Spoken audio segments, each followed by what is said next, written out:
So, this is my first Adventures in Google Ads story. It's a new series that I'm starting to tell you stories about different business owners that I've helped with Google Ads, things that went right, things that went wrong.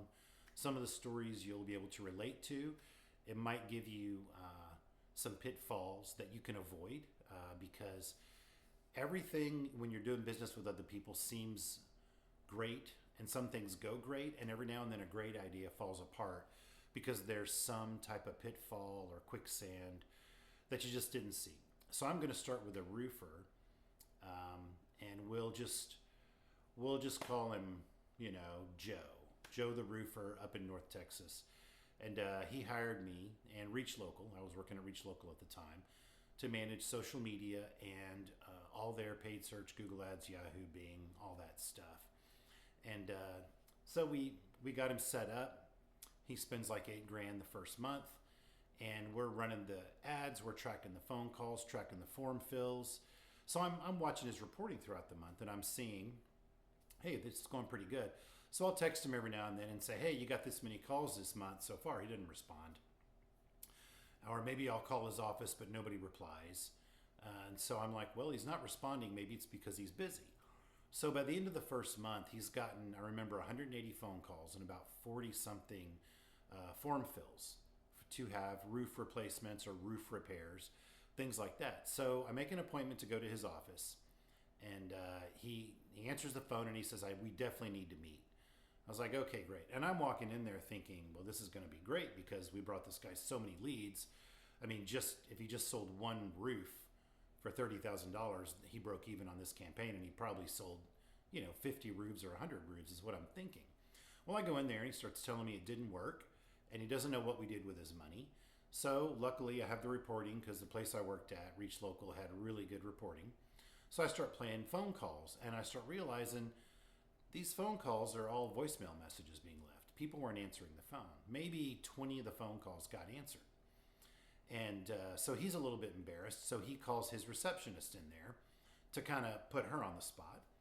And he asks her, he says, tell my receptionist what you told me. So I said, well, there's these phone calls that you see here. And only like 20 were answered, but 180 came in. And, we're trying to figure out who answers the email for these form fills because I guess like 4 people have access to the email.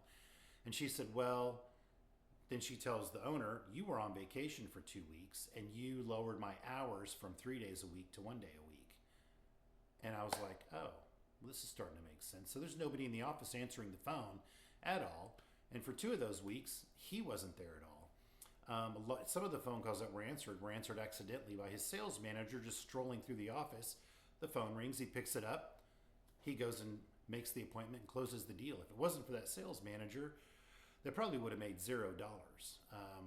They can only track about 40 or 50,000 from the campaign, but it's just, there's a lot to learn here. For me, I learned to reach out to my customers more often, and if they don't respond after the first week, to really be more aggressive or even stop by physically. For business owners out there, man, make sure that phone is getting answered, and make sure somebody has a login ID to any systems that are tracking everything. Just make sure that phone gets answered, because he probably missed out on a lot of money because people were leaving their name and address and phone number saying they need a new roof.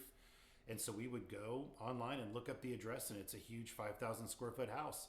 And the roof is huge, it's expensive, but there were a lot of errors made there on my part and the business owner's part. And he canceled because it was a little bit embarrassing for him to admit that he had dropped the ball and not done his job. But in the end, I lost a customer and lost commission because I lost a customer and I didn't go above and beyond to make sure that what happens in the physical world picks up on what's happening in the digital world. So you've got the digital world where it's grabbing the leads and grabbing the customer and getting them to call or email or fill out a lead form or whatever.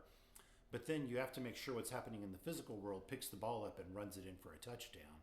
You can't just ignore the physical world and act like it's the customer's problem, because it turns out it is my problem because he didn't renew every month. So a few lessons learned there, and hopefully this helps some people who are looking at doing internet marketing, especially some roofers out there, because I know roofers are big on trying internet marketing and they have trouble.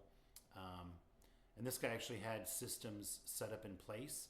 He just lowered the amount of people that were working the system because he had an office phone, he had a voicemail, he had a way for the leads to get checked. Just this one little thing stopped that system from being worked. So hope that helps. Chris at SEFRE Agency. Give me a call if you want me to show you how to set up your Google Ads campaign. I can do it with you. You can manage it after that, or you can have me manage it. We'll talk to you soon.